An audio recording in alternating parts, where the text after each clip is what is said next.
안녕하십니까. 현실과 이상 사이의 괴리를 최대한 줄여서 보다 나은 세상을 만들고자 꿈꾸고 있는 미래를 꿈꾸며입니다. 이제 강의의 거의 막바지에 다가오고 있습니다. 오늘은 지난 시간까지 했던 의식적인 선택과 그 의미를 이제 정리를 해보고자 합니다.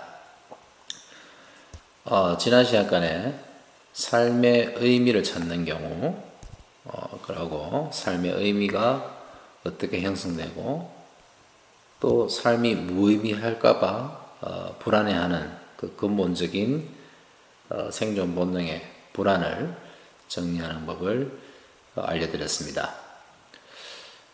이해가 안 되시는 분들은 앞에 나오는 강의를 다시 한번 확인해 보시기 바랍니다.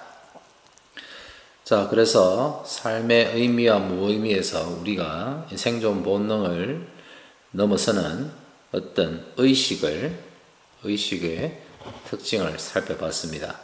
이 의식을 깨우는데 필요한 질문이 3가지 정도 해보면 된다 그랬습니다. 마찬가지 앞 강의를 참고해 보시면 되겠습니다. 자, 그러면은 실질적으로 이제 의식적인 선택이 어떤 특징을 가지고 있는가 한번 살펴보도록 하겠습니다. 의식적인 선택은 먼저 우리가 생존 본능을 넘어섰기 때문에 쉽게 말해서 목숨보다도 더 소중히 여기는 것이 과연 무엇인가 한번 살펴볼 필요가 있겠죠. 의식은 존재에 대한 불안감이 완전히 사라진 상태에서 느끼는 자존감이라 그랬습니다. 그 존재에 남아있는 것은 과연 무엇인가? 그러면은 그 존재의 주체성, 선택권이 남아있습니다. 여기서 말하는 존재의 주체성은 단순한 생존, 앞에 나오는 것과 다른 점이 생존 본능의 기준이 사라진 상태입니다. 생존 본능이 느끼는 가장 근본적인 존재에 대한 불안을 넘어서 안정감을 가진 상태입니다. 이 안정감은 훨씬 더 강력하고 영구적입니다. 그러다 보니 목숨도 아까워하지 않습니다. 목숨도 아까워하지 않는 안정감이 생깁니다. 그 속에도 마찬가지 이 존재의 주체성, 다른 말로 하면 일종의 자신의 삶에 대한 선택권을 쥐고 있습니다. 이 선택권을 의식은 너무나 사랑한다라고 얘기할 수 있습니다. 사랑한다는 말은 소중히 여긴다는 뜻이 되겠죠. 소중히 여긴다. 그러다 보니 이 선택권과 죽음, 목숨을 비교할 때 이 선택권은 죽음을 포기하고 선택권을 지키려고 합니다. 그만큼 강력하다는 뜻이겠죠. 자, 그러면은 이걸 조금 더 구체적으로 실질 한번 살펴보도록 하겠습니다. 도대체 어떻게 하면은 이러한 동물적이면서도 무의식적 반응, 생존 본능이죠. 이 생존 본능을 넘어서는 선택이란 과연 무엇인가를 조금 더 구체적으로 살펴보겠습니다. 우리가 정말로 죽음을 두려워하지 않는다. 죽음을 두려워하지 않는 선택. 이걸 살펴보기 위해서는 자기 자신이 언제 죽음을 두려워하지 않는가를 살펴봐야 됩니다. 예를 들어서 어머니는 자식이 위험에 빠지면은 자기 목숨을 던져버리는 경우가 있죠. 이때 이 목숨을 걸고 자식을 구하고자 하는 이 사이에 어머니 본인의 선택권이 작동을 합니다. 평상시에 동물적으로 살더라도 이런 시기가 왔을 때는 목숨과 자기의 선택권 중에 하나를 선택합니다. 얼핏 보면은 목숨과 자식을 선택하는 것이지만 사실은 자신의 목숨과 생명과 그 다음에 자신이 알든 모르든 의식적인 주체성의 선택권을 가집니다. 그리고 이 선택권의 바탕에는 무엇이 있는가? 자식에 대한 사랑이 담겨 있죠. 그래서 이 주체성을 발휘하는데 가장 밑바탕에 깔린 것은 어머니의 사랑을 보더라도 우리는 사랑이 담겨 있습니다. 그런데 이 사랑이 자식에 대한 사랑인가 아니면 자기 자신의 선택권을 가진 주체성에 대한 사랑인가 라고 얘기했을 때 한번 살펴볼 필요가 있겠죠. 사실은 둘 다에 해당됩니다. 둘 다. 이 둘 다에 해당될 때 우리는 보통 목숨을 걸 수가 있습니다. 자, 그러면은 이걸 조금 더 조금 더 일반화시켜서 한번 말을 해보겠습니다. 어떤 기준이 선택을 할 때 죽음을 두려워하지 않는가? 나, 그리고 옆에 있는 너, 그리고 이 전체 사회, 우리가 살고 있는 이 사회 전체에 대한 사랑, 소중함을 얘기하죠. 소중함을 느끼는 거죠. 소중함. 이것이 반영된 선택일 경우에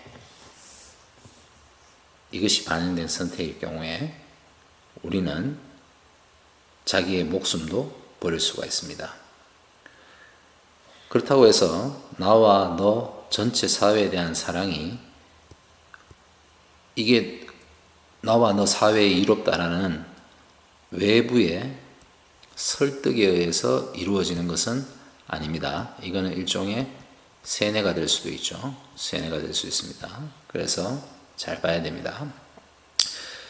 그런데 이러한 의식이 자기가 생존 본능과 떨어져서 보지 못하고 생존 본능과 결합될 시에는 앞에서 이야기했던 것처럼 집단 이기주의로 나타나거나 혹은 집단적 나르시시즘으로 나타납니다. 이 특징은 나만 생각하는 거죠. 나 혹은 우리만 생각하지, 여기서 말하는 우리는 전체 인류를 나타내는 것이 아니라 특정 집단을 나타냅니다. 특정 집단. 그러다 보니까 이 생존 본능의 특징에 따라서 반드시 배타성이 생기고 강제성이 발생하게 됩니다. 이것은 의식적인 선택이라기보다는 생존 본능이 주가 되고 의식이 부가 되죠. 부가 된 상태로 따라가는 상태죠. 즉 의식 자체가 주체성을 발휘하는 것이 아니라는 뜻입니다.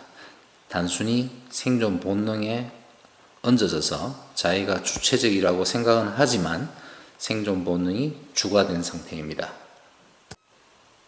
그러면은 어떻게 하면은 의식적인 선택을 해야 되는가? 자기 목숨을 버릴 수 있는가? 자기가 스스로 이해되는 선택을 할 때는, 자기가 완전히 이해되는 선택을 할 때는 자기의 목숨도 버릴 수가 있습니다. 자, 이렇게 질문할 수도 있겠죠. 우리가 생각하는 인간이 살면서 가지고 있는 이 이해라는 것은 죽을 때까지 불완전하다. 완전하지 않는 이해에 목숨을 걸 수가 있느냐? 자기가 할 수 있는 만큼의 이해입니다. 왜 그러냐 하면은 이해가 완전할 필요는 없습니다. 완전함은 죽음과 이어집니다. 불완전한 이해를 가진 사람이 어떤 행위를 합니다. 행위를 하는데 나와 너 사회 전체를 반영해서 목숨 걸고 일을 할 때 거기에 정보가 빠진 것이 있으면 이해가 뭔가 부족한 게 있겠죠. 반드시 상호 간에 어떤 교류가 생기게 됩니다.